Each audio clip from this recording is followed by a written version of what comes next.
Recording stopped.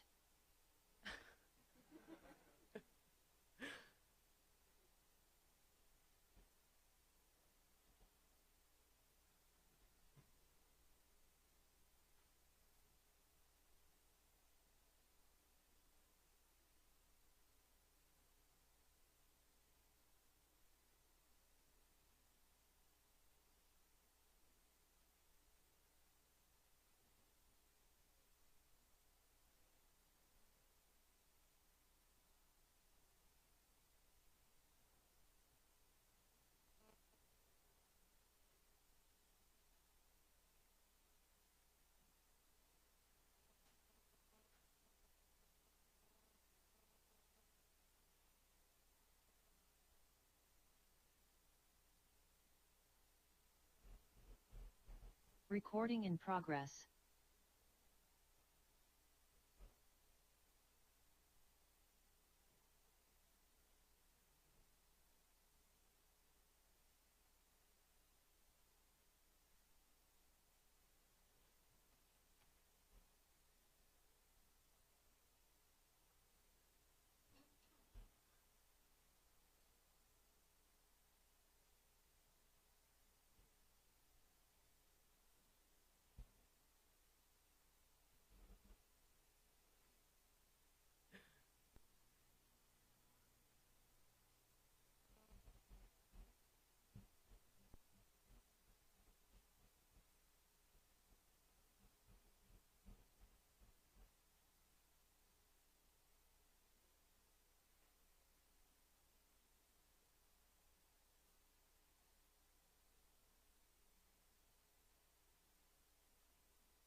Good afternoon to everyone here with us in Suriname at this fourth episode of the conversation on migration in the Caribbean. How can youth be more meaningfully engaged in discussion on climate-induced migration?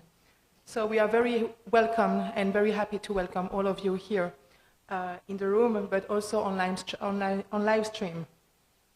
This conversation is being held on the sidelines of the Regional Conference on Environmental Migration and Disaster Displacement for Caribbean Civil Society Organizations, which begins tomorrow here also at 𝗬𝗏.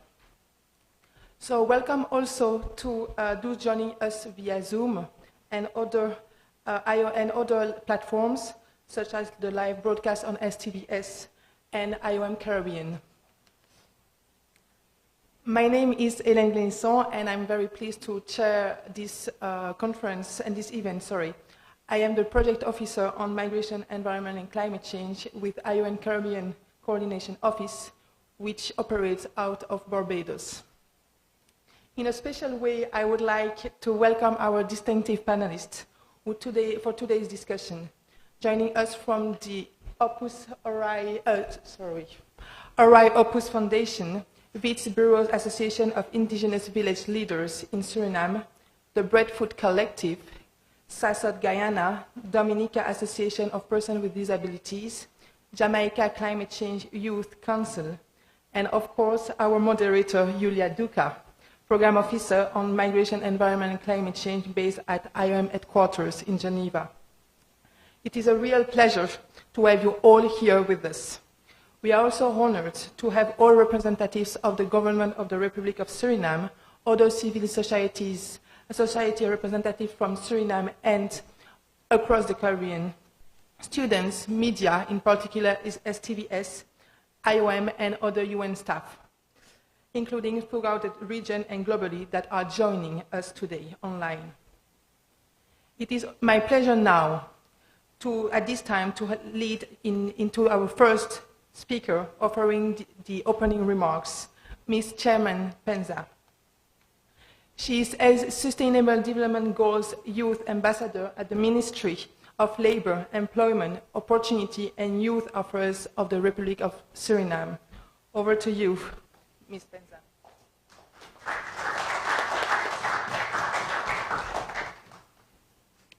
So I guess I have to break the ice on the real conversation on migration and climate and migration. A blessed good afternoon to all of you present in the room and the participants joining us online.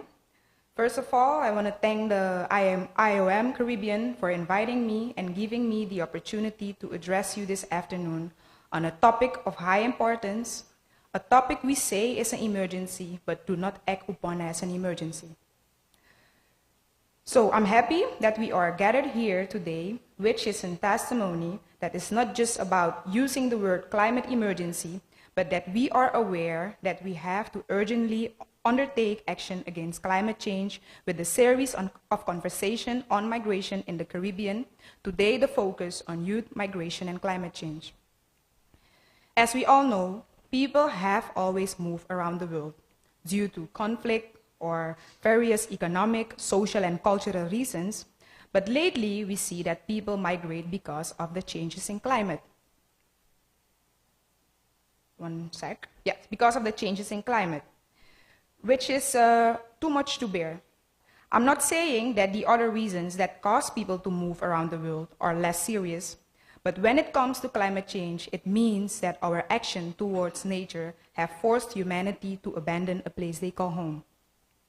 In Suriname, we lately experienced extreme flooding and droughts, maybe not as extreme as in other Caribbean nations, and the government in this regard has allocated resources towards the rehabilitations of water pumps, institutional strengthening of institutes responsible for disaster management and training, among others.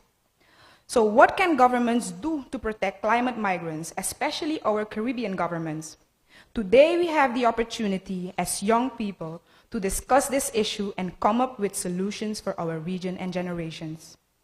And the upcoming 𝗬𝗏𝗺 conference in Antigua and Barbuda after 10 years will give us another opportunity to reflect on our vulnerabilities as small island development states and low-lying coastal states. I do not want to take too much of your time and conclude by saying that climate or environmental migrants are a global issue affecting the whole world.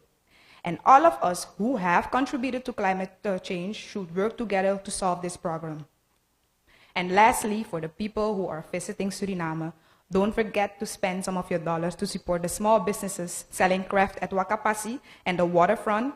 And don't forget to try some of our delicious Surinamese foods as well. I wish you all a fruitful meeting, and once again, thank you.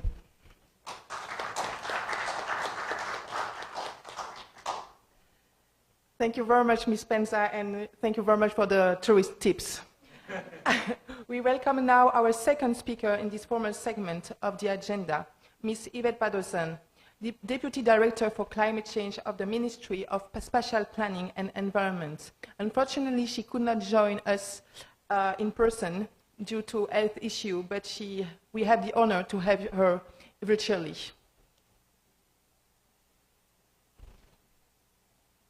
Thank you.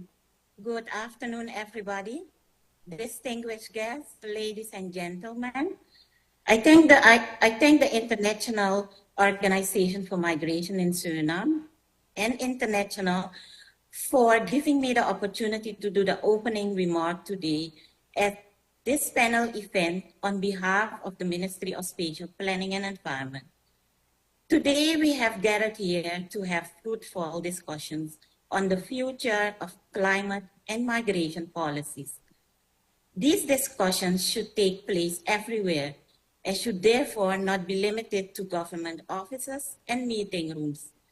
But let us bear in mind that there are other important groups such as the youth, especially the vibrant youth of the Caribbean, brimming with passion, creativity, and the power to change the narrative. Migration and climate change are complex issues with no single and simple solution. Rising sea levels, extreme weather events, droughts, and desertification are forcing people to leave their homes, leading to international displacement and cross-border migration. The impacts of climate change are often felt the most by the low-income and vulnerable communities who have fewer resources to adapt or migrate safely. Climate change is drastically redrawing our world, leading to unprecedented human displacements and exposing humanity to increasing levels of insecurity. The shrinking window of action must aim to achieve two inseparable goals: to sustainably manage our environment and to safeguard everyone's dignity, rights, and livelihoods. Suriname is particularly vulnerable to the impacts of climate change. The country's small population, major economic activities, and infrastructure are concentrated along the low-lying coastal zone. It has already experienced extensive coastal erosion and has suffered damages from heavy rainfall, flooding, higher temperatures during dry seasons, and high winds. According to estimates, a 1 meter rise in sea level would have an impact on 5.6% of Suriname's agricultural area, 6.4% of its GDP, and 7% of its population. Moreover, indigenous and maroon communities are at risk, considering the economic situation and location in remote areas where extreme droughts and floods have been recorded in the past years. For Suriname, people migrate mostly for work, safety, and family visits. However, with the long droughts and heavy rains, our indigenous and maroon peoples have often no choice but to relocate to other areas, even if they return to their homes afterwards. Having said this, doesn't mean that migration due to climate change is not taking place in Suriname. We can only confirm this if research is done and data is collected regularly, especially during the heavy rainfalls, which leads to flooding in the interior. In the end, if the flooding becomes a trend, the government, together with these communities, will have to will have to seriously start thinking of migration to other higher areas permanently. The government of Suriname has set the goal to develop a national policy plan on international migration with strategic priorities and concrete advice. As we set in place a framework to provide for safe, regular, and orderly migration, we must make use of our creativity to address its causes. We need our diverse voices, representing different islands, countries, backgrounds, and experiences. Let's amplify diverse youth voices in climate migration talks, fostering solutions through shared power and intersectional perspective. But voices alone are not enough. The digital age presents us with extraordinary tools to harness the power of the internet, to connect across borders, share knowledge, and crowdfund innovative solutions. Embrace entrepreneurship, develop green businesses, and show the world that sustainability is not just a cost, but a profitable opportunity. The Caribbean can become a global model for youth-driven climate action and migration solutions. Let's work together and use our collective efforts to shape a future where nature thrives, communities are resilient, and no one is left behind. I thank you.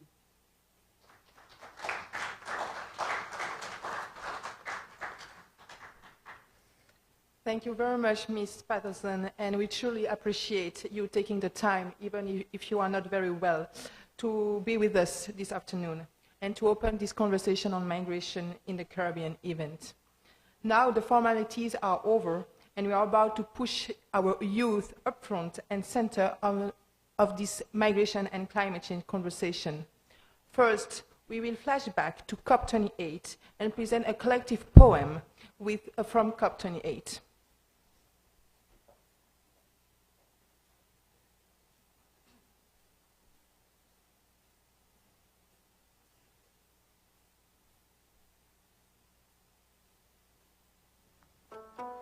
We will be the most affected by the decisions made here. We will be the most affected by the decisions made here. I once demanded patience. I once demanded recognition. I once demanded consideration. I once represented my local youth community. I once represented myself. Why is it so hard for us to achieve our goals? As much as we are divided geographically by borders, we are all humans living in the same environment. So we need to privilege solidarity and sharing, so everyone has something to give. Not only united in ideas, but also in actions. To recognize indigenous knowledge systems. To trust, involve, and collaborate with youth. To learn and voice the views of my community in a space that many of them cannot have a chance to be in. A responsibility I need to honor. And now I represent a burning and a flooding young continent. Now I fight for climate justice. Climate action is more than a conference. It's more than a speech. It's more than a negotiation. It's more than a photo op. It's more than a PR stunt. It's more than planned meetings. It's more than a false hope. It's more than a promise. Here's what my community needs. Globally binding commitments to emission reduction, integration of social equity in climate policies, and robust financial support for vulnerable nations. A triumph would be a united front against climate change, where diverse voices are heard and solutions are implemented collaboratively. Environmental justice is non-negotiable. Now I represent an entire community of youths like me. Now I demand urgency. Now I demand proactivity and justice. Now I demand results. Now I demand 𝗍𝗬𝗃𝗺. Environmental justice is non-negotiable. Climate action is a way of securing our future. Climate action is a blueprint to adopt for a future without regret. Climate action is a collective responsibility. Climate action is a means to survival. The time for transformative change is now. The time for transformative The change time is now. for transformative change The time is for now. transformative The change time for is now. transformative The time for change The is time now. for transformative now. change is now.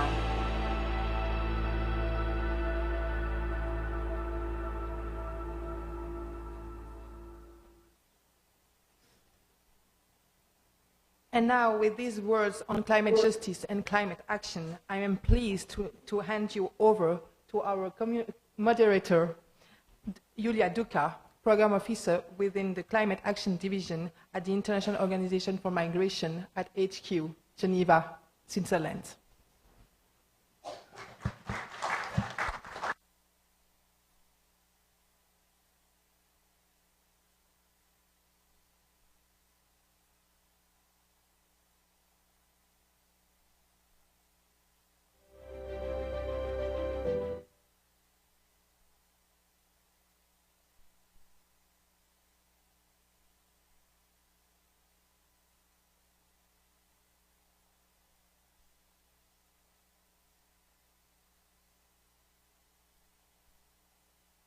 Can you hear me well? Okay, thank you very much, Helen, and thank you very much to our distinguished speakers for the opening remarks. As Helen mentioned, my name is 𝗬𝗠𝗪. I come from Geneva, and I'm delighted to be here in Suriname with all of you, and of course to moderate this conversation on the youth migration and climate change today. And actually, this is a very timely conversation, since for the young people today and for the generation to come, climate emergency will definitely be the defining feature of their future. As we know, the Caribbean region is home to more than 11 million youth between the age of 15 and 29 years old. And this in the context of the Caribbean being one of the regions most vulnerable to climate change. Due to its geographic location, the region has historically been vulnerable already to frequent and intense climate change-induced hazards, but yet the Caribbean's population, including youth, are experiencing now extensive loss and damage today due to significant sea level rise, stronger hurricanes, or longer dry season, among others. As we know, young people and communities in the Caribbean see themselves being relocated away from rising sea levels or choose to move as an adaptation strategy in the case of droughts, for example, or see themselves being displaced due to sudden onset hazards such as hurricanes. Young people, as a group, are one of the most vulnerable ones to the impact of climate change, and they face specific challenges during their migration or displacement experience, especially as this occurs at a crucial time in their emotional, cognitive, and social development. Climate change, at the same time, intersects with all dimensions of mobility, being negative or being positive, like, for example, from trafficking and smuggling to labor and health dimension. And this complex challenge cannot be tackled in isolation. Now more than ever, we definitely need strong partnerships with government, with civil societies, with communities, affected persons, and of course, young people need to be a foundational part of this engagement and conversations.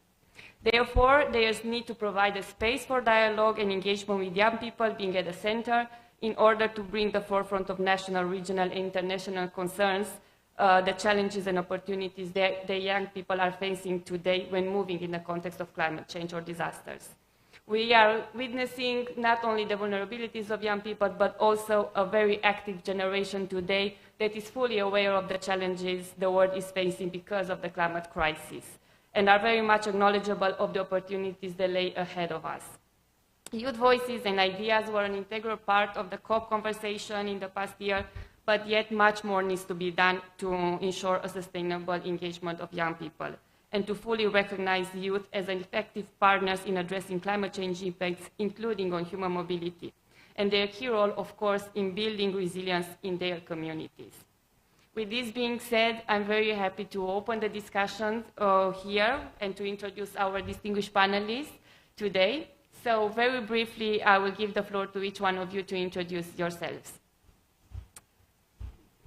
Now, here to you. Yes. Put it in. All right. Good afternoon, everyone, and welcome in Suriname. My name is 𝗟𝗶𝘃𝗲. I am part of the Arawak tribe, indigenous tribe, also known as the 𝗬𝗂𝗍𝗏 tribe. It's one of the 4 major tribes here in Suriname. And I work for the Association of Indigenous Village Leaders in Suriname, formerly known as 𝗦𝘂𝗿𝗄. And 𝗦𝘂𝗍𝗏 represents the 54 indigenous communities throughout the country.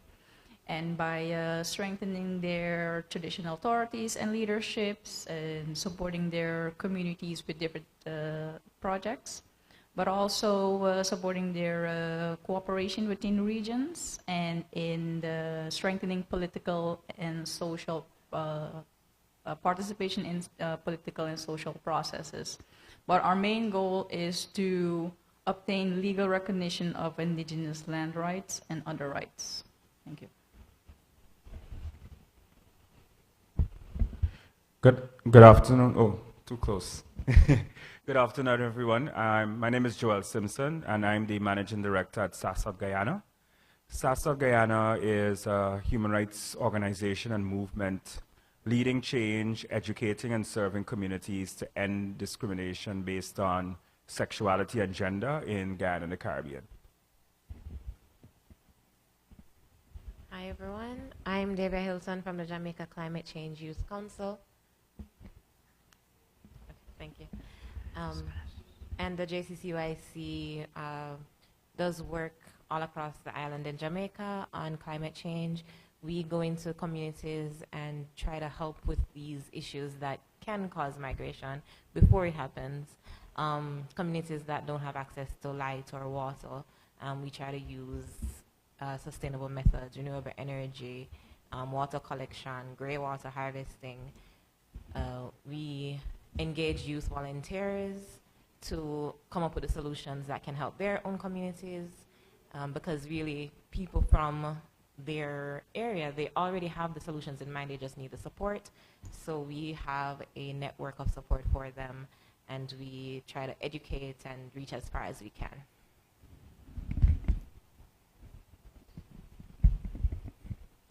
Hello, everyone. My name is 𝗬𝗏𝗏𝗏𝗏, and I am a climate change and environmental advocate for over 10 years. I am the managing director of the 𝗬𝗏𝗏𝗏 Foundation, the Foundation for Climate, Environment, and Sustainable Development in Suriname. We are mostly focused on climate change awareness and capacity building, especially within youth groups and marginalized communities. Thank you. Hi everyone, good afternoon. It's so nice to be back in Suriname. I'm from Guyana. I'm Christine 𝗬𝗏𝗏𝗏, and I'm the founder and managing director of the 𝗬𝗏𝗏𝗏𝗏𝗏𝗏𝗏𝗏𝗏𝗏𝗏, which is an intersectional organization that tries to address gender and environmental justice. And so migration is one of those issues that intersects, so we definitely talk and look for solutions. Thank you. A pleasant afternoon to everyone. I am Judy Sango, and I serve as the current president of the Dominica Association of Persons with Disabilities. The Dominica Association of Persons with Disabilities is an organization in the Commonwealth of Dominica who for the last 40 years has committed itself to creating an all-inclusive society for Dominicans with disabilities. The Dominica Association of Persons with Disabilities serves all persons throughout the Commonwealth of Dominica with various disabilities. Thank you very much.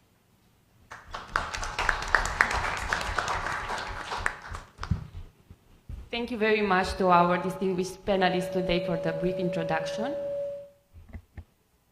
Okay, perfect. So now let's launch into the conversation, as we have ahead of us a bit of time to dive into the discussion and hear more from your perspectives. What does it mean, youth engagement in your particular countries? And of course, we invite our participants here in the room and those online to join us for this conversation. So let's remind it's a conversation, and we want to hear as well your voices and your ideas on the topic. So, without further ado, allow me to address you, Shailina, a question, and start with you. So what are the opportunities in your country and the Caribbean region on human mobility and climate change issues? Yes, for Suriname, we only have 500,000 inhabitants, and mostly along our coastal area. So that means that we will be facing coastal floods. And climate change issues have reshaped human mobility. So the opportunities for Suriname would be to explore and engage more nature-based and sustainable solutions, as well as adaptation measurements. And on a national level, where some of these are already carried out, because there are a lot of opportunities where there's a large amount of financing to engage the possibilities of how to protect our coastline. For example, by planting mangroves in our coastal area to prevent the seawater coming inwards and to prevent climate mobility. But also opportunities to go further on higher grounds. But this might also cause collision because, for example, if they come in the areas where indigenous people are inhabitant, and this might cause a collision because indigenous people's collective land rights are not yet legally recognized in our constitution. And for the mobility for indigenous communities, indigenous people are known to be guardians of nature. So therefore, they also have their own traditional knowledge and mobility and way of living, how to maintain and protect the forest. So for them, the issues of climate change will not be spared. For example, the indigenous people in the South region, they also experience extreme drought and persisting floods causing the ground to saturate, which causes the crops to eventually die, and this endangers their food security. So even though they have practiced persistency measures to go higher to higher areas, but still within their village, they still need support in how to, for example, plant more and harvest more, but also to process it. For example, they plant cassava, that's also known as yuca, and then when it's processed, they make cassava bread. It can be maintained for a longer period of time, but they need the support to also be able to have this possibilities for processing it too. Yes, thank you.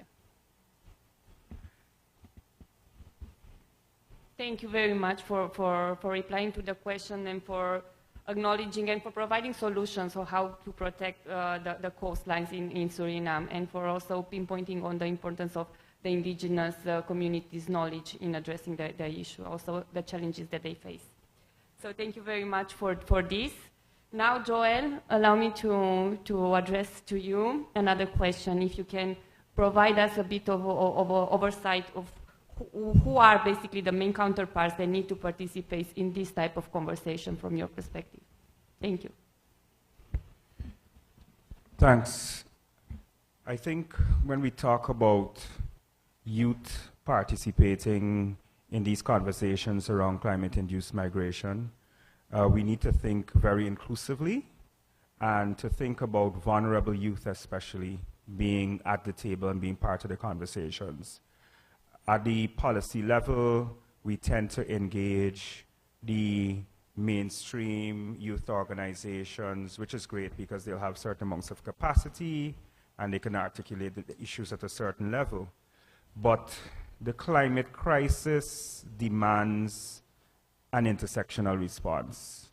It brings to bear the urgency of the climate crisis demands that we have both an environmental and a human rights response. I was listening to the poem from COP28 and the young people talking about integration of social equity. So for me, it's very important that vulnerable youth are included and are part of the conversation.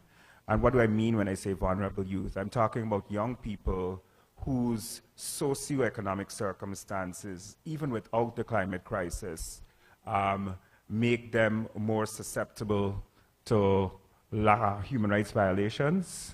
They're often not reached with services, and systems of protection which are supposed to exist don't benefit them in the same way as they do for other young people who are not on the fringes of society. Specifically, indigenous youth, young people who are homeless and displaced, and people can be homeless and displaced for a number of reasons, as we know, for those of us who work in the areas related to migration. Young people who have been and continue to come in conflict with the law, and also another group of marginalized youth that have to be engaged. Lesbian, gay, bisexual, transgender, and queer youth, young sex workers, young people with disabilities. Those are some of the groups that are particularly vulnerable because of their existing socioeconomic circumstances, especially in Guyana and the Caribbean. And depending on where you are in the region, there might be other groups that I didn't mention. So it's definitely not an exhaustive list. But I think the crux of the matter is that these conversations must be inclusive, and they shouldn't leave out any group of marginalized youth.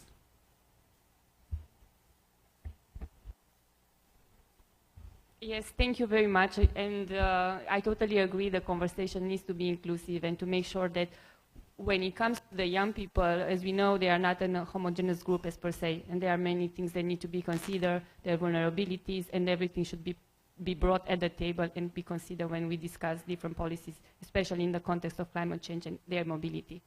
So thank you very much for your inputs and for your consideration on the topic and on the discussions.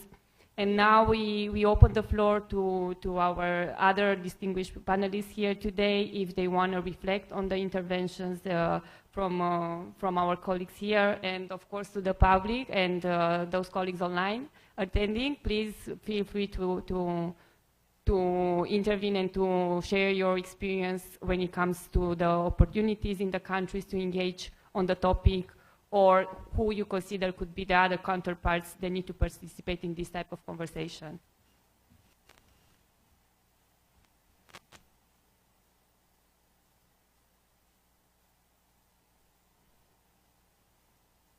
Yes, please.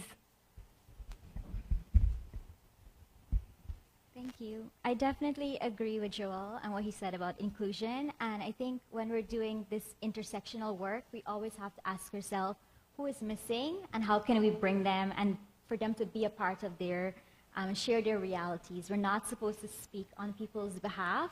So I think for us, we always have to have that lens of always making sure that we're making space.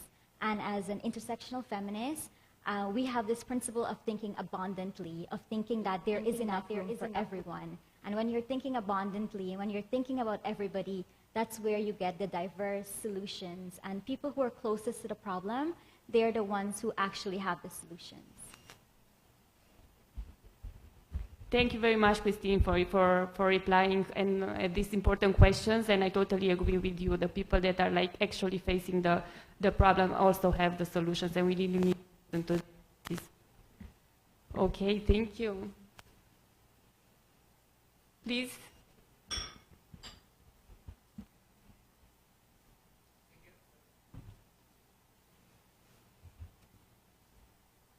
Thank you very much. I have a question following these remarks on the need to incorporate youth of various groups and various dimensions, right?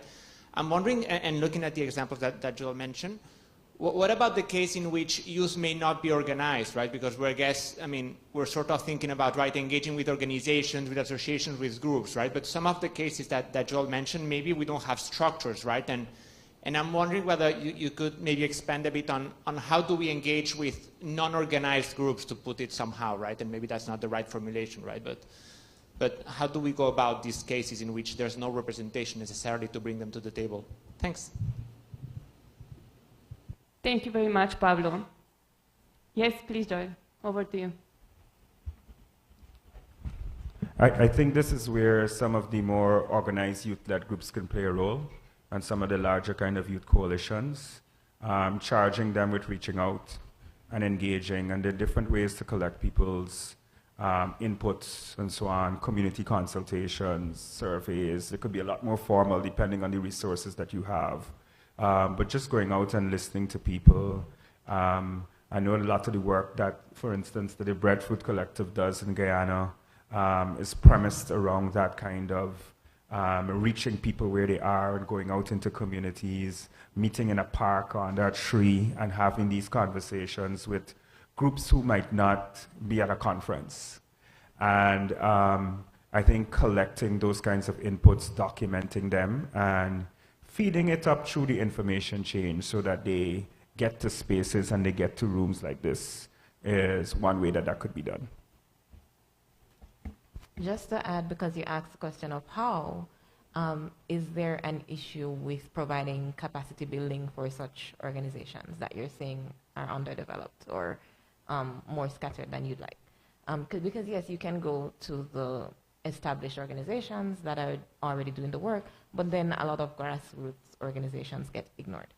And yes, they may be disorganized, but because they are a group of volunteers and everyone else has their day jobs, we do need a lot of support in capacity building, in grant funding, requesting grants, in building up from volunteer to trying to get enough resources that it can be something that they can do full time, or they can engage in networks for. So for my organization, we are a full volunteer organization. So to hear people ask about, what do you do? How do you engage the youth when it doesn't seem as organized? And we are also struggling to organize. It's pretty much the solution is in the question of we're trying to get organized. You want organized groups, please help wherever you can with capacity building.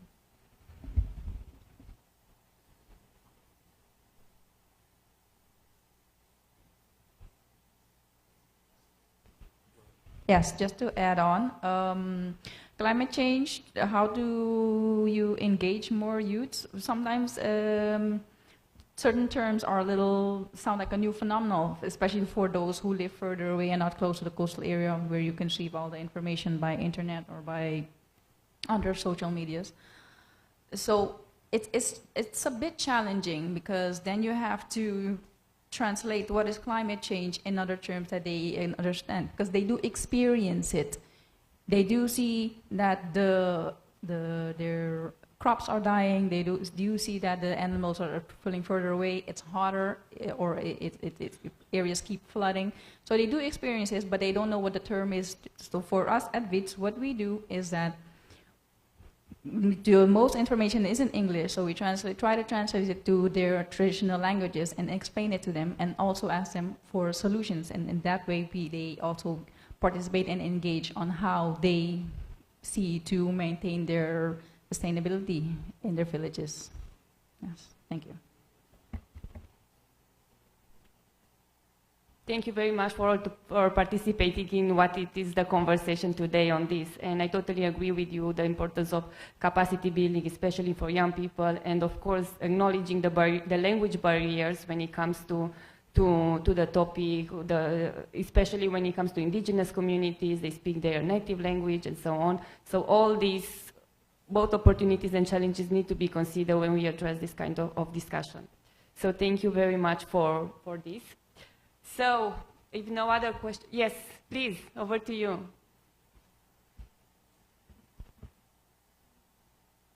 Good afternoon, everybody. I'm Jeremy Grant from Guyana. I'm going to be a devil's advocate, not the devil. How do we make the topic of climate change relevant to young people? A lot of our young people are caught up in a lot of social issues that are more in the fad, right? We prefer to go to a dancehall show. We prefer to go and chill out at the corner and deal with things that are more popular, so to speak. climate change is not a bread and butter issue to many young people. So how do you frame that conversation? How do you get them to see climate change is a consequential question, a consequential issue to bring them on the campaign? Because we're in the room knowing the importance of why climate change is important, but for them, they're on a hustle, right? They got to put food on the table, they got to send the children to school. It doesn't matter to them. How do you frame that? And it speaks to all the different groups here, right? So how do you make it important to them to get them on the bandwagon?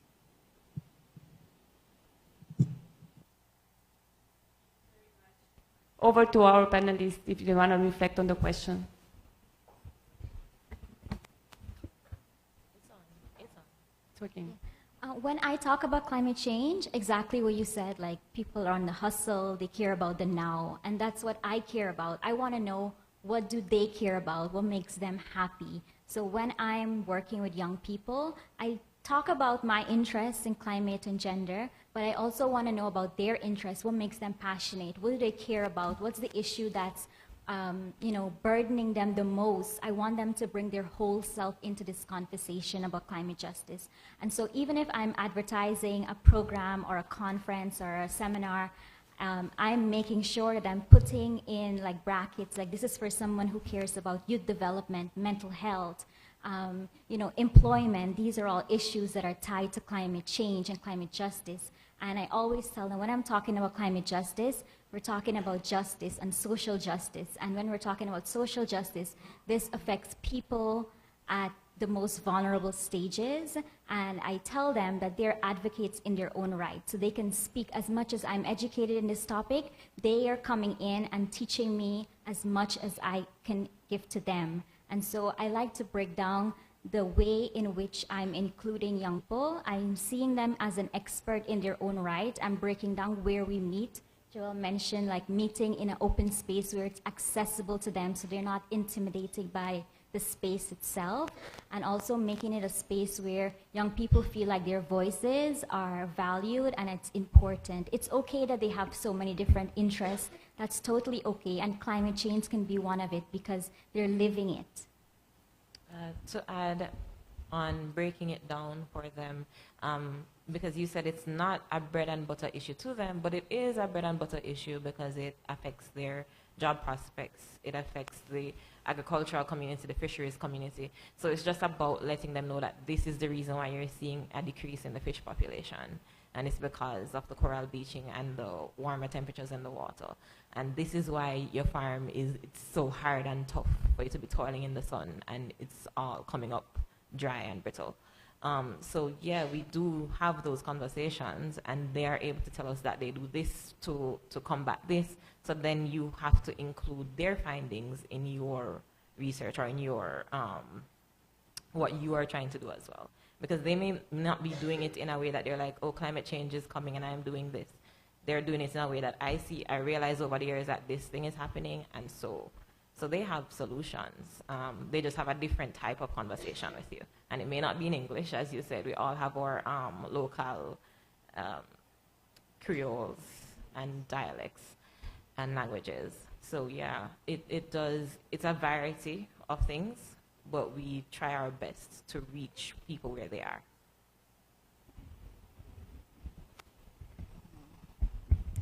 Hi, I heard you mention something about the youth like to have fun and they like partying, and actually they don't like to actually think about these type of issues, which is understandable because if you think about it, it can become quite depressing and sad. But what if we create awareness, because it all comes back to awareness, what if we create awareness in the language that they understand? For example, you can have that same backyard party. You can have that. But then you involve the youth in, for example, bringing your own bottle in the small things like biodegradable materials for the party. And for example, that you don't have too much waste and all the other little aspects that you can include into such an event, which creates awareness on a small level, but it works like a seed. So I would say if we want to involve youth a bit more into these global issues, we have to do that in a language that they understand. Yeah. Just to say that it's adding to that because you reminded me, some of it isn't that small either. There is a concert in Jamaica, the Earth Hour concert. During that time of the year that we have the Earth Hour where you're supposed to turn off all your lights and use your candles, we have a concert for that. So people bring their candles, and as you say, it's all bring your own bottle. There's no waste. There's not much waste that is generated like usual for a concert. Even Sumfest, the biggest concert in Jamaica, is now going green in a sense that they are encouraging people to bring their own cups and bottles so that they use the nozzle instead of a lot of plastic being generated. So, you know, it's small steps, but it's now for those larger groups, corporations, to then reach out to people like us.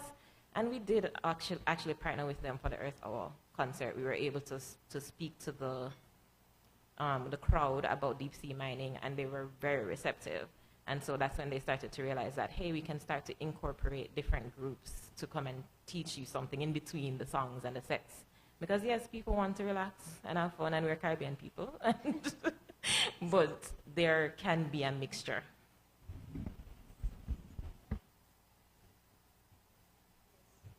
Just to add on, as you said, youths have other interests. So for me, raising awareness is a very good option, especially hitting them where the heart packs. By telling them and showing them as well that these are the consequences that have taken place in other countries and in other areas, and this is what also can happen to you. How do you want to go to work if your work's not there anymore? How do you want to bring your child to school when the school's not there anymore? So even though you don't want to engage or you don't want to be involved or you're too busy, everybody's busy, and you don't have time to listen or what the effects are of climate change on your daily lives, then you will tremendously be hit with the effects of it.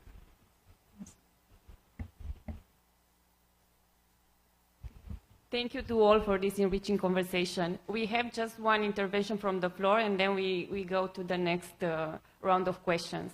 Over to you, please. Thank you.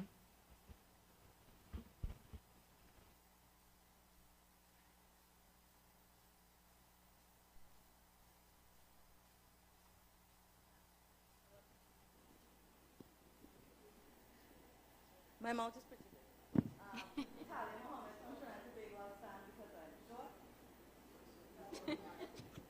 Hello. All right. Ooh, I'm loud.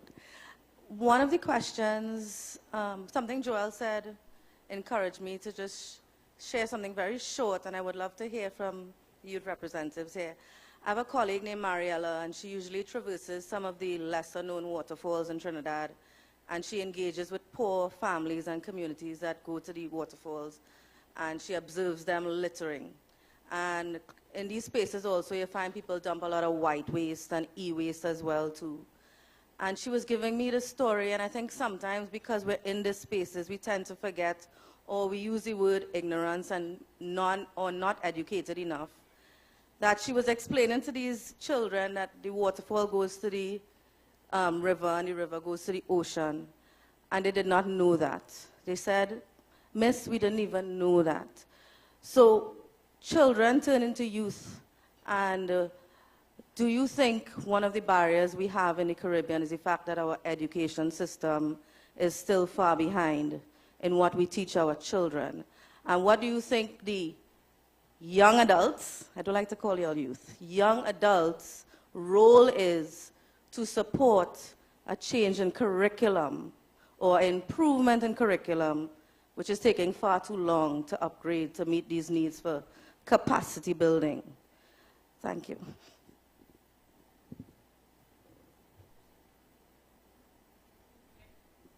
Thank you for these questions. We will have at the end of the conversation a Q&A section, but over to you if you want to briefly reply to this, and then we move further. Thank you.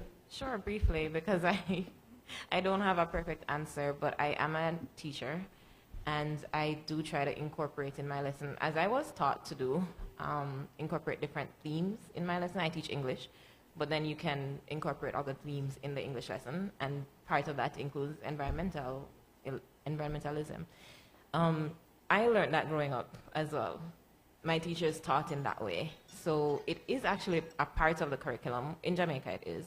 It's just the practice isn't as updated as the documentation that we have, where documentation is perfect and beautiful and wonderful. And then there's nothing to, what's the word?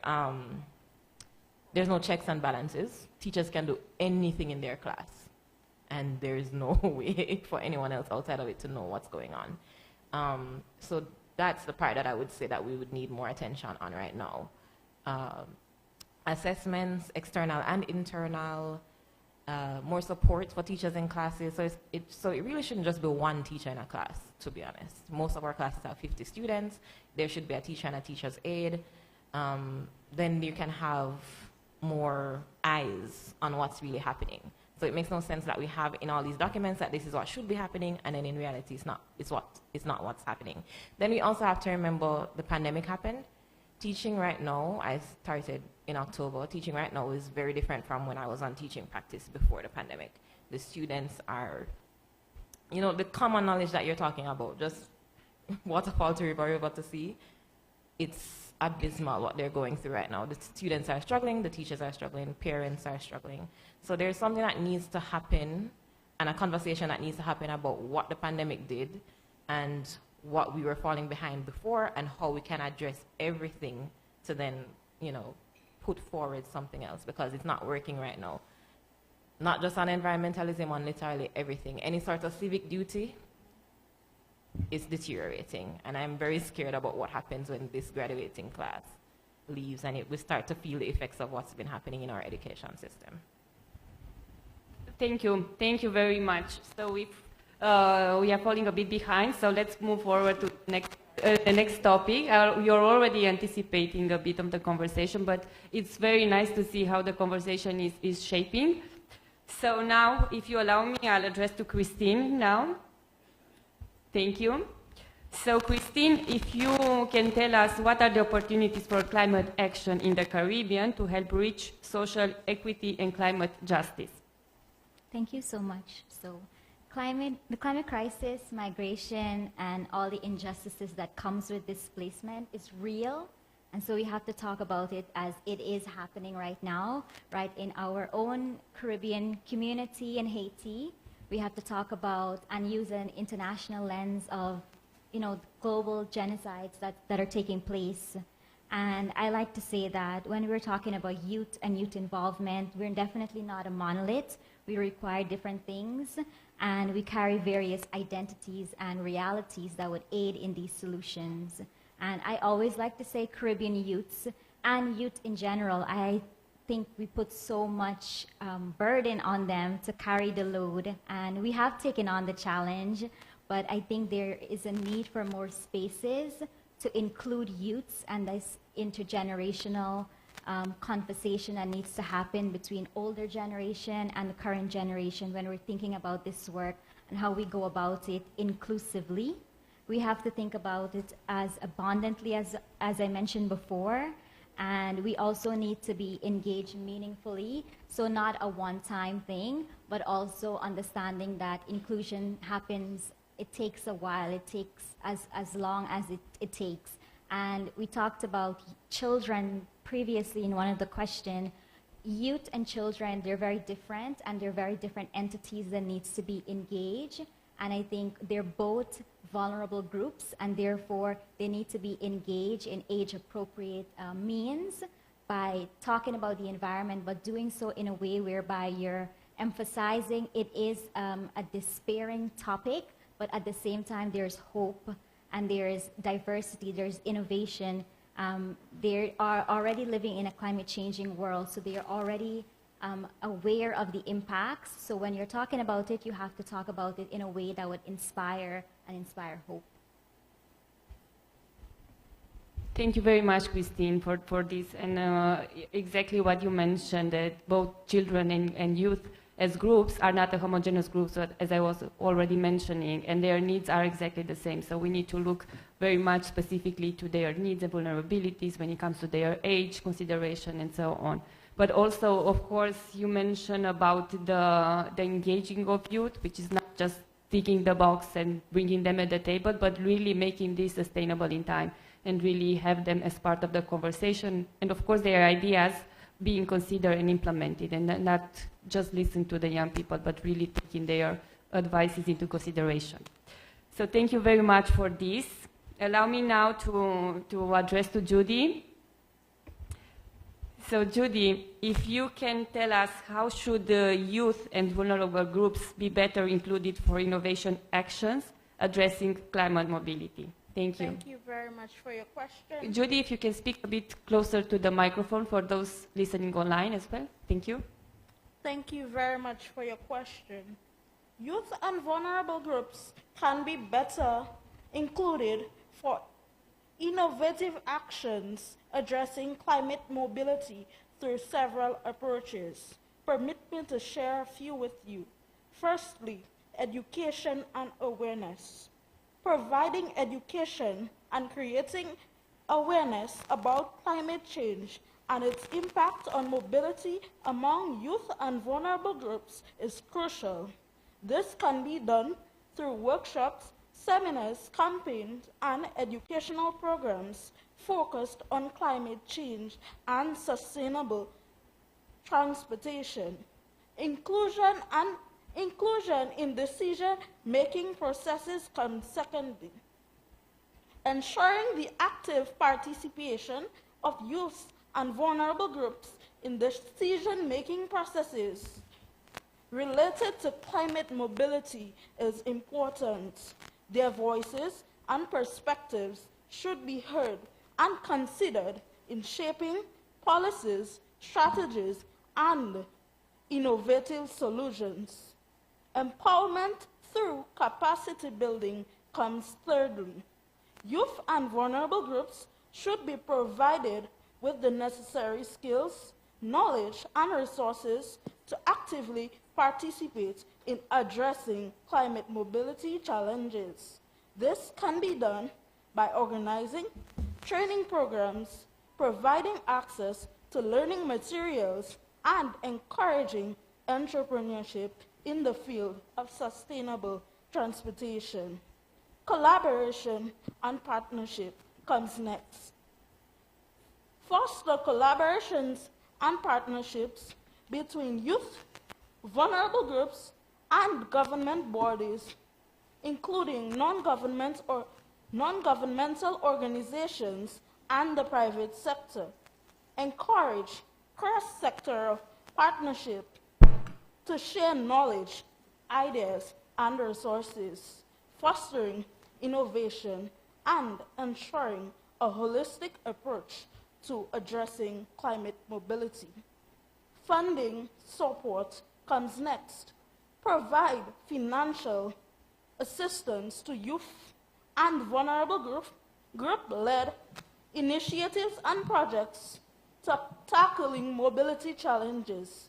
This will encourage and support innovative actions, enabling youth and vulnerable groups to develop and implement sustainable transportation solutions. 6, representation in policy planning. Ensure that youth and vulnerable groups have a seat at the table when it comes to policy and planning for climate mobility. This can be achieved by creating a dedicated youth councils or advisory boards that actively contribute to designing and implementing climate-friendly transportation policies. Lastly, mentorship and guidance. Establish programs connecting experienced professionals with youth and vulnerable groups interested in working on climate mobility initiatives. This will provide valuable insights, encouragement, and support to young innovators and groups. By implementing these strategies, youth and vulnerable groups can actively participate in addressing climate mobility challenges, driving innovation, and contributing to transportation solutions that are sustainable. Thank you. Thank you very much, Judy, for the intervention. And considering the time that we have, I propose we go now to the next topic, and then we open a bit the floor to reflect on the questions and to take some other intervention from the persons attending online. So considering this, Davia, over to you now.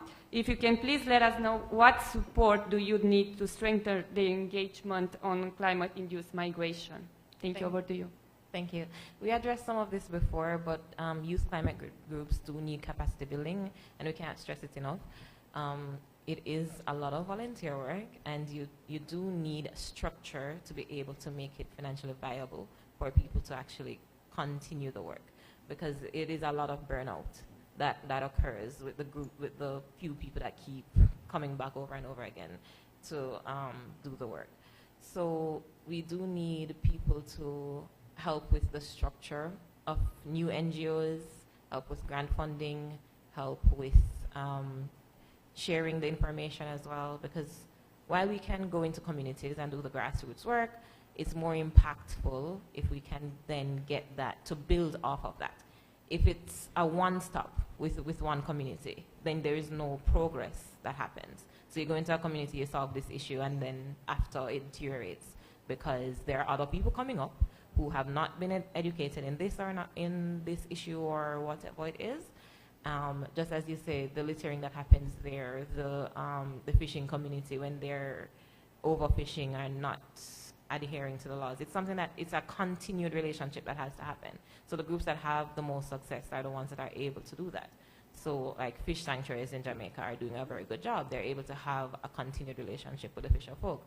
But other grassroots organizations, you come in, you volunteer your time, and then you have to go back to work. So it needs to be more consistent.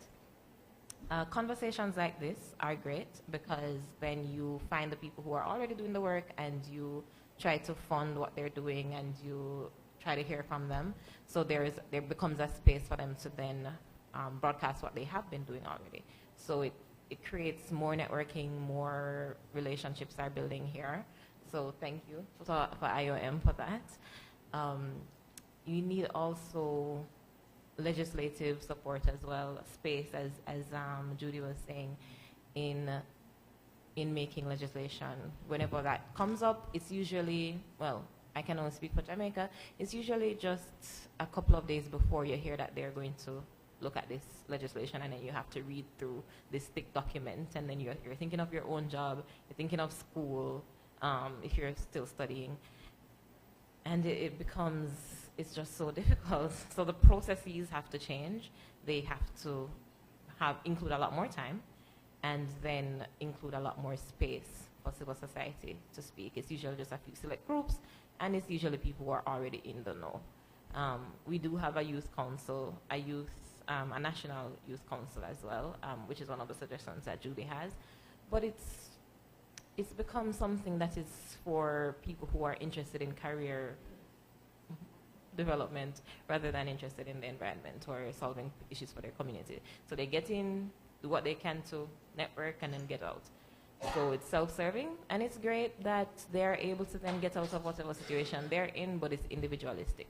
So there needs to definitely be more community engagement in, if you're going to have, say, a national response to try to include youth in legislation, there needs to be more community level considerations.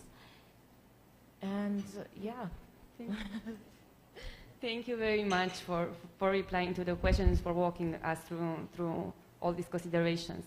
Now allow me to address to 𝗦𝘂𝗿𝗏. Yes. Dear 𝗦𝘂𝗏𝗏, if you can tell us how should youth be included in decision-making process from your perspective? Thank you. Thank you very much for this question, because this is a really good question. There are many approaches that we can have to this question, and that is, if we think in terms of civil society, I would say that we need to establish or create more platforms such as foundations, associations, clubs, where youth can come together and deliberate especially about these global issues. Also, the associations that are already currently working in the field should also be strengthened more. And that's why I'm also happy to be here, because I'm here together with other youth from civil society in the region. And I think they all deserve applause because of all the work they've been doing from the ground on. Yeah. I would say the second approach would be that we should establish a youth constituency where youth are there together as a collective on a national, regional level, and that the constituency has a vote in the system to vote on law and regulation, and the creation of law and regulation. I would say that that is something that might happen in the future, and before that happens, we need to change the law and the regulations, the existing law and regulations. But after all these are nice ideas, and before they actually can be realized, we need to work on our awareness among youth. Like I mentioned earlier, when we talk to youth, when we want youth involved into these issues, in these global issues, we need to do it in a language that they understand. There are many approaches that we can do that, but I will highlight today the use of creativity and creative expression, where youth can use these creative expression methods to state their voices and share their thoughts about global issues that are actually happening, like climate change, climate-induced migration. We should actually, for example, create more opportunities such as, let's say, essay competitions, and poster competitions and painting competitions, where youth from different ages on, 6, 4, 5 year, 10, but older, teenagers can actually think about these topics, put it into a creation, like an artwork or an essay work, and actually share their voices, state their voices about these issues, I would say. And eventually, that's how you, like I said before, plant a seed. You plant a seed by doing that. And when these children and youth become in positions later on in life, they are aware of it from a young age on and can help with decision making, and you are ensured that they will make the right decision by then. I would say that climate-induced migration will happen regardless. Recently, I learned that the 1.5 degrees Celsius mark that we have been talking about for so long has actually already passed. And for a country like Suriname, where more than 80% of the population is located in the coastal zone area, and we have a low coastal zone area, you can already put 1 and 1 together, what will happen eventually. So I would say that it is important to start now, include youth, approach them in ways like Christine mentioned, in a language that they understand already. And yeah, we have to involve them in the best way we can. Yeah. Yes, thank you very much. And indeed, like, I think education is key, starting from a very early age, to involve children and young people, to count on their creativeness and innovative ideas, and to really take this forward. So thank you very much for the intervention.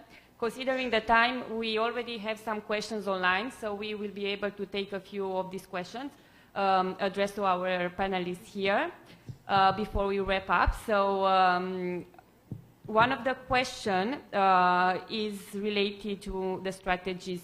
Well, which strategies can be used in the Caribbean countries to engage with LGBTQ+ youth population on these matters of migration and climate change, especially where LGBTQ+ issues are not only openly discussed and accepted in the Caribbean, alone prevents them to fully enjoy their human rights? please. Over to you.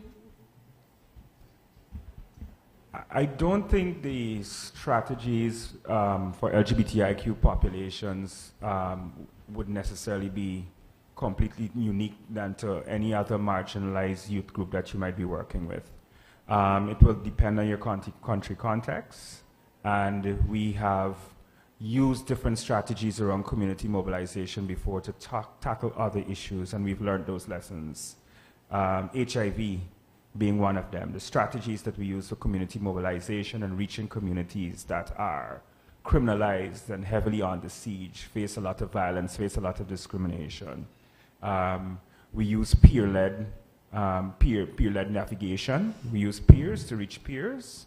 We train peers as leaders on these issues to be able to educate their populations as well.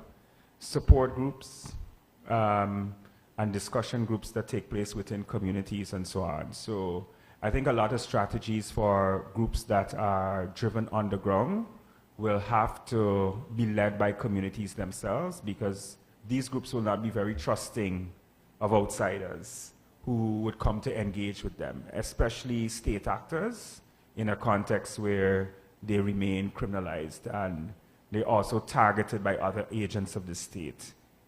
In the Caribbean context. So with respect to LGBTIQ populations, I think it's similar as well for groups like young sex workers. There would be similar constraints, and other kinds of socially stigmatized groups, young people living with HIV and so on. Very, very similar strategies of working with community-led organizations that represent and work with these populations and empowering them to do the work with their own communities.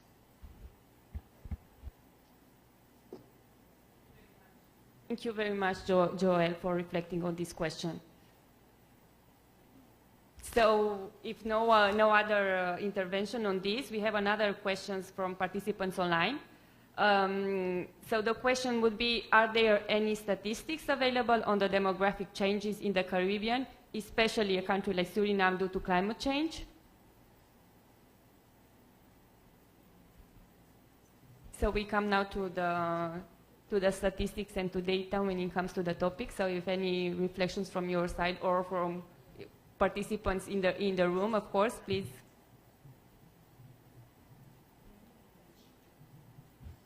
Yes. Please. 𝗦𝗂𝗏𝗵, IOM Suriname. As far as I know, no, there are no statistics available. I do know that the government is planning to conduct a census this year, so hopefully more will come out this year.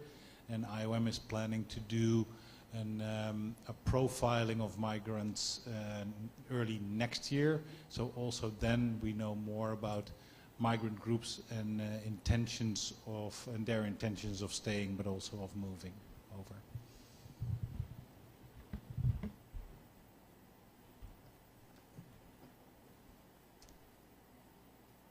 Yes, thank you very much for the intervention on this question.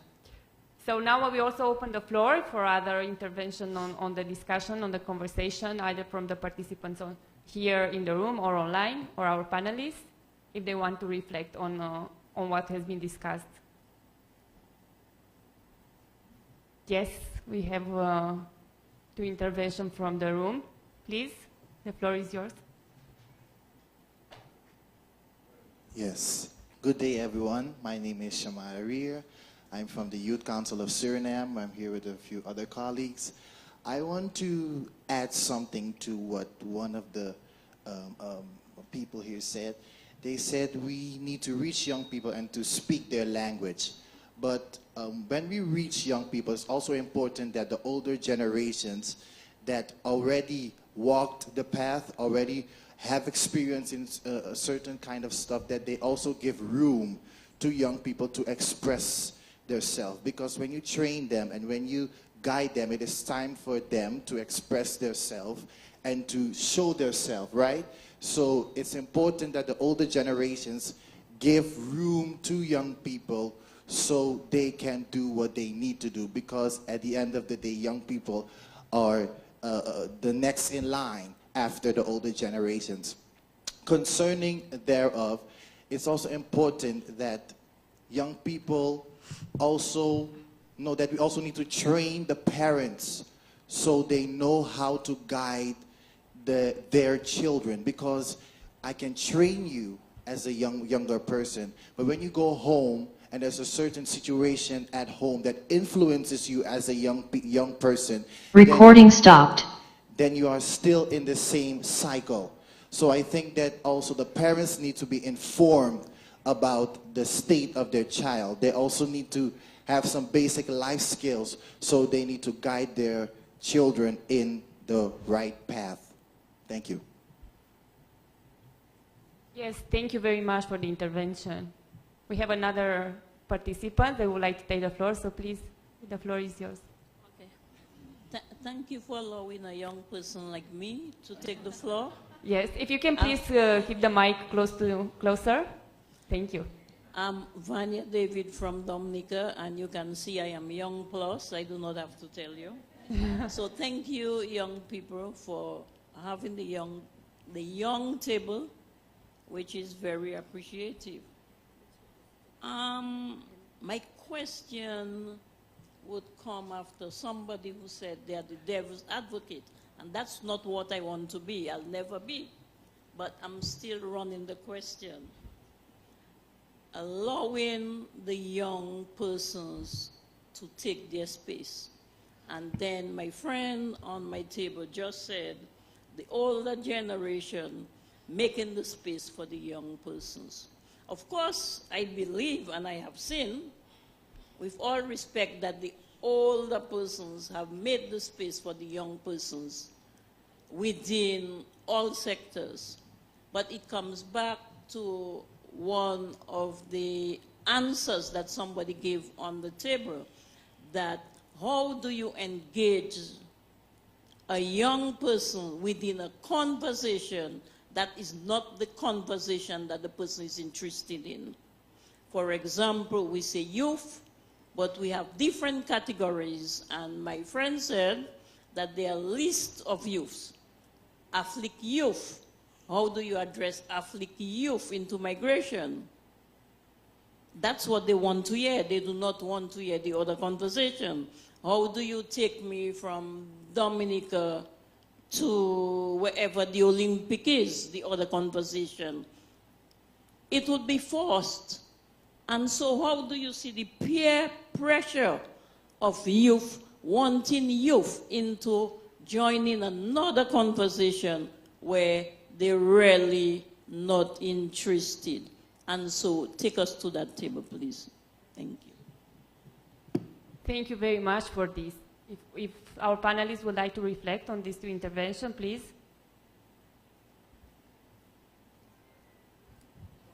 Yes, we have another participant that would like to join the conversation, please. Yes, sorry, my name is 𝗟𝗶𝘃𝗏. Yes. I'm from Adra, Curaçao. I'd like to somewhat give an answer to that and to couple with something that came earlier. This year in Carnival, of course, Carnival in Caribbean is Carnival. The organization that was responsible for the organization of the Carnival Fest, for them to do the fundraising, they came up with a cup, a reusable cup with the Carnival theme and everything, and it was sold to everybody, of course, to get the funding, but also they used it to raise the awareness on sustainability. So the youth that are like eager to go and party now were presented, okay, you can support this big festival in a sustainable way. So the message of sustainability was given to the youth in a language, in something that they're interested in. And I'm also saying, okay, the young are also part of a family. So if their family have issue with crops and with economic issues, they feel it at home. So you can also use the channel of your families are suffering in this and that other way. And of course, it reaches them because they also have to care for a family, etc., etc. They are also consumers. So as consumers, as young consumers, some products might become too expensive. Some products maybe are not available. Why? Maybe it's because of climate change. So you can connect the dot there for the young to understand, hey, it's not something that's so distant. My family has that issue. Me, myself, that product I love, I have that issue. So speak to us in a way, or we of course are doing it, in a way that they feel it, you know? And on the topic of also inclusion, I say sometimes the young are encouraged to and allowed to voice, but they are not encouraged and empowered to do. And if you're not allowed to do also, like already came forward, you don't feel the sense of belonging. And if you don't feel the sense of belonging in the solving community, the crew that solves the issues, you don't feel the responsibility to participate in solving the issue. So the idea came up forward about the constituency.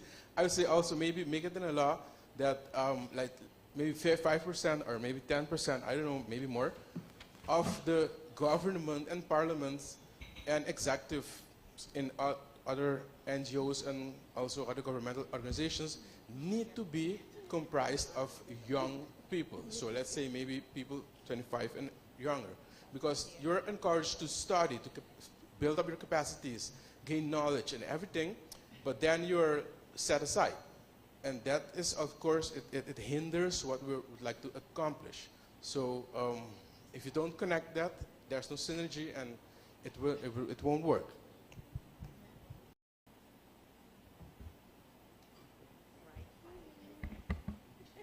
Yes, thank you very much for this grateful intervention from our participants here in the room. I see other hands raising, but allow me also to acknowledge one of the participants online who made a reflection on the discussion today.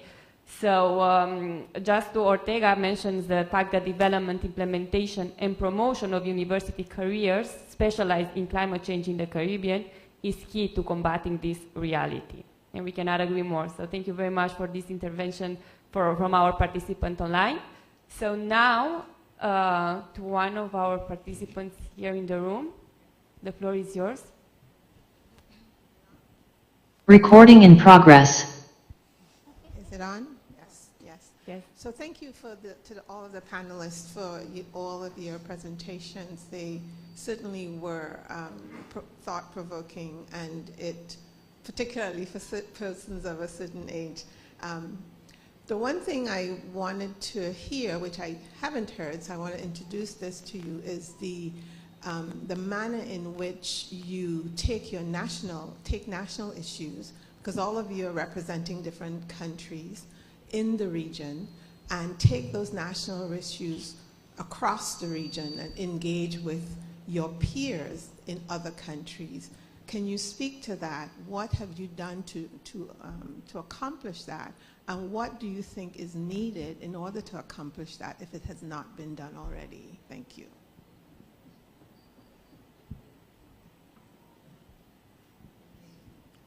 Yeah.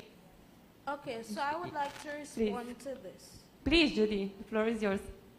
Well, in my country, since I am fully into disability rights advocacy, I remembered that when the COVID-19 pandemic began in Dominica, I was concerned for young persons with disabilities and how the pandemic would have affected not just young people with disabilities in my country, but throughout the region. And I'm happy to inform you that I have since went ahead and created an NGO called Youth with Disabilities Connections that serves young people throughout the Caribbean region with various disabilities. Another thing that I think should be done in the Caribbean is the collaboration between various NGOs. It is okay for each organization to have its own agenda, but why not collaborate and solve many issues at once? There are some issues that can be solved with just a little bit of collaboration. So I want to employ each and every person here who is a part of a civil society organization, to look at ways in which you can collaborate with not just other organizations in your country, but throughout the Caribbean. Thank you. Thank you very much, Jody, for intervening and for bringing these valuable points. So we will need to wrap up soon. So I see participants here in the room are very eager to engage in this conversation. So we might be able to take very briefly one or two more. Please, the floor is yours. Also, good day, everyone. My name is 𝗦𝘂𝗶𝗃𝗧 from the National Institute for Environment and Development in Suriname, NGCI Unify.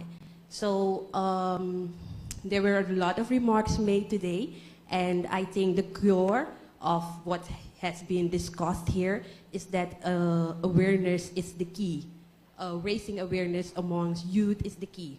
So I often come across youth who share the meaning that they will not be here over about 100 years or 50 to experience the effect of the impact they have on the environment today. Or let's not say the environment, but the impact they have on the climate today.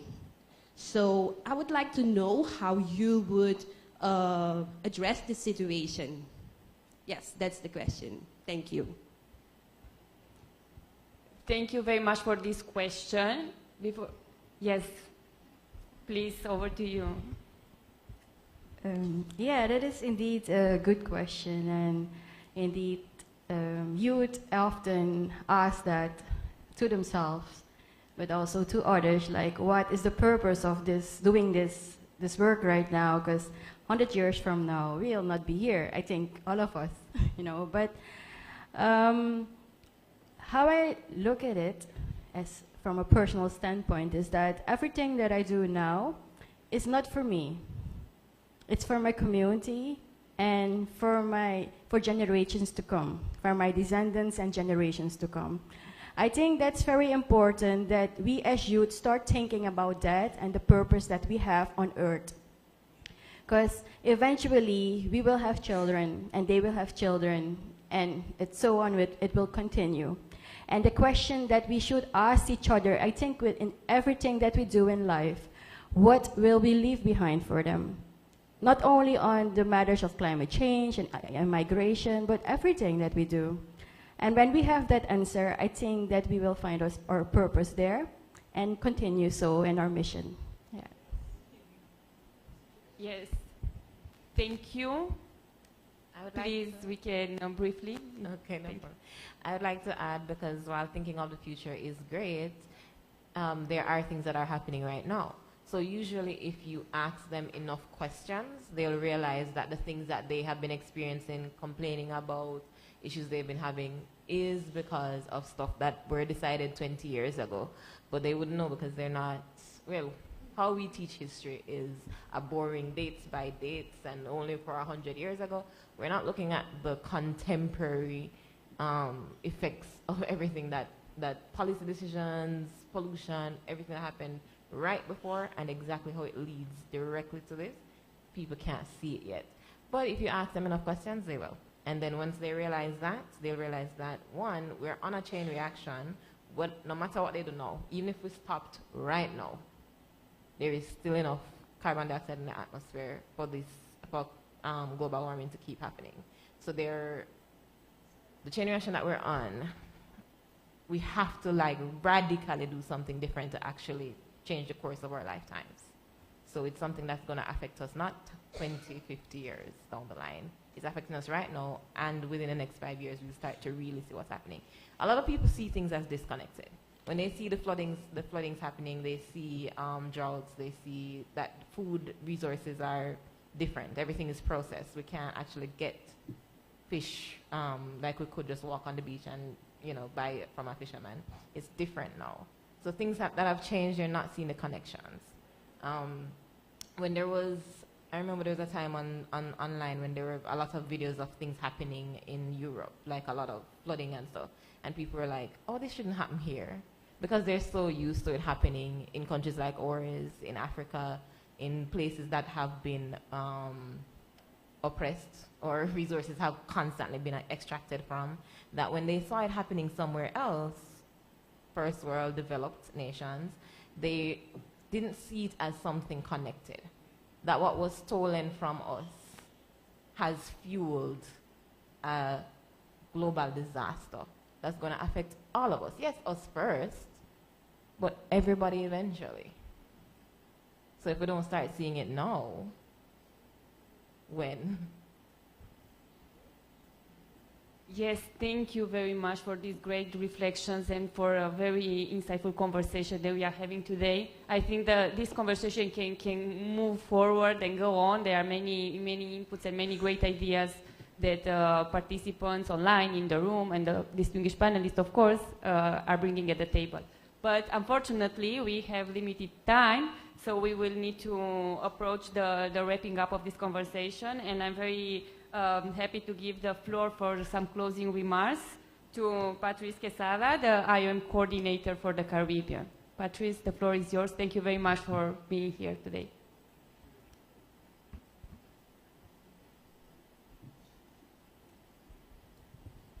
It was the green light that I needed.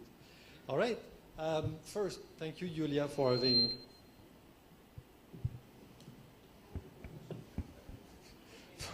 having managed that panel.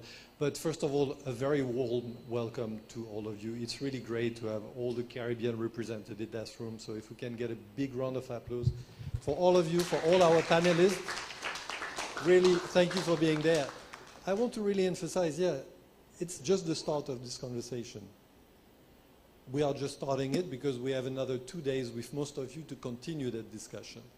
So that's what we want to do now. We want to continue that discussion, and I really feel that this conversation, what you've done today, has been a very great setting the scene of what will come during the next 2 days. So let me say it's just the beginning, and thank you very much again for that, for bringing the voice of the youth there. I cannot consider myself anymore in that category. I'm losing my hair, as you can see behind. But definitely, if there is one thing I can say about that is once you have children, your relationship with time and the cycle of life, it does change.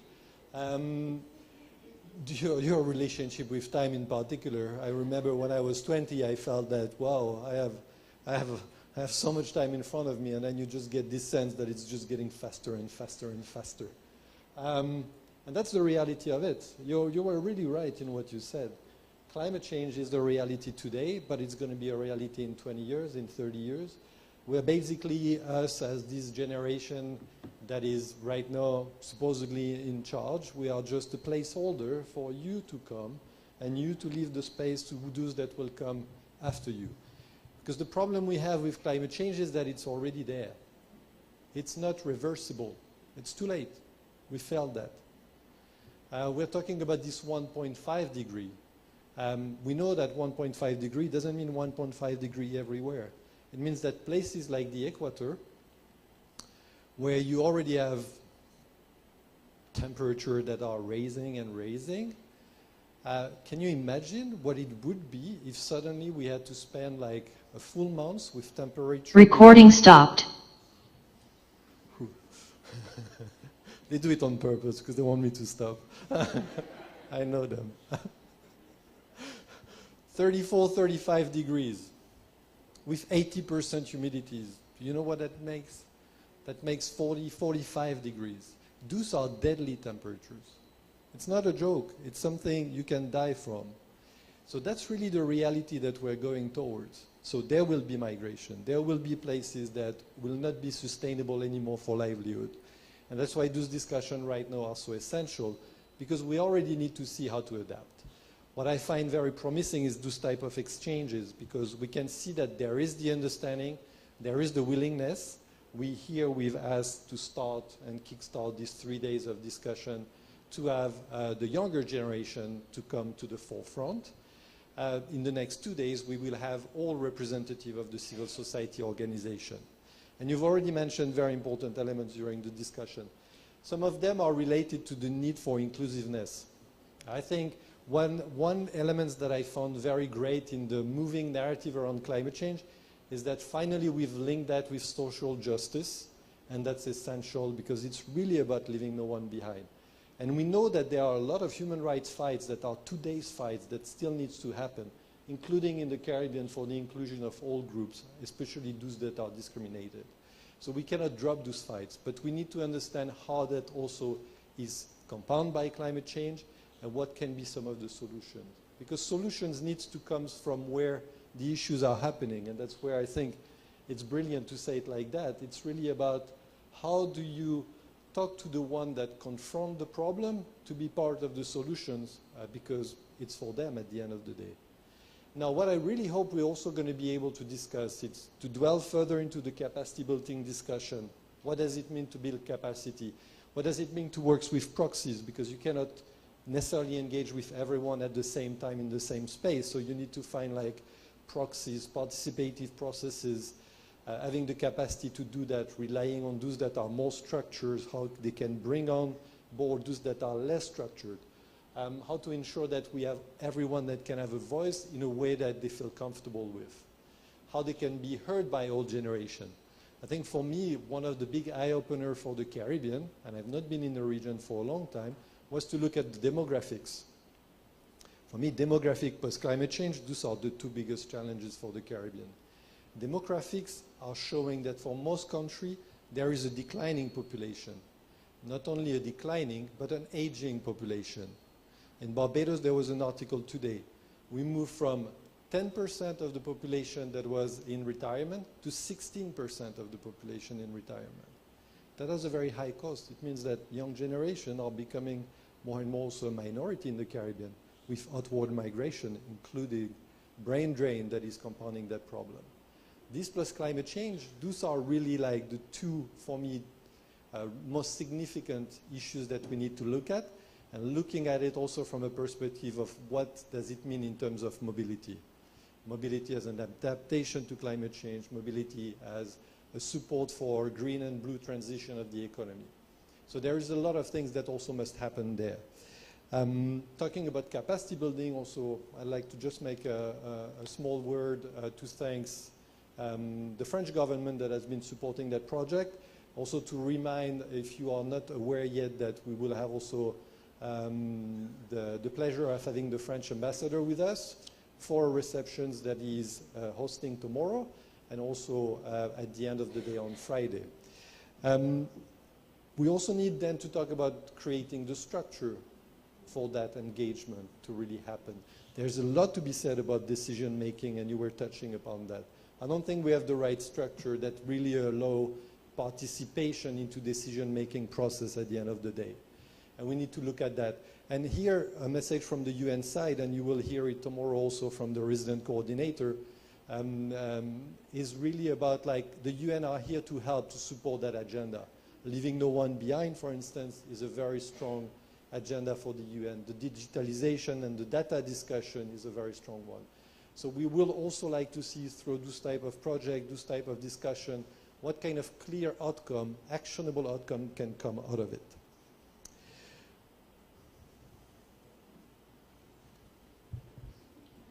We're just 5 minutes beyond time, right? Not bad, huh? All right, so let me thank all those that need to be thanked for that. First, all the representatives. A big round of applause again.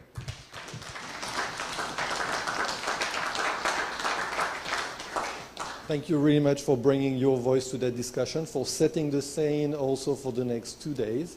And we really look like for this dialogue that we've been having today to replicate that around during the next 2 days. Thank you, Julia, for the moderation. You've done an excellent job, so thank you so much. Round of applause as well. Come on.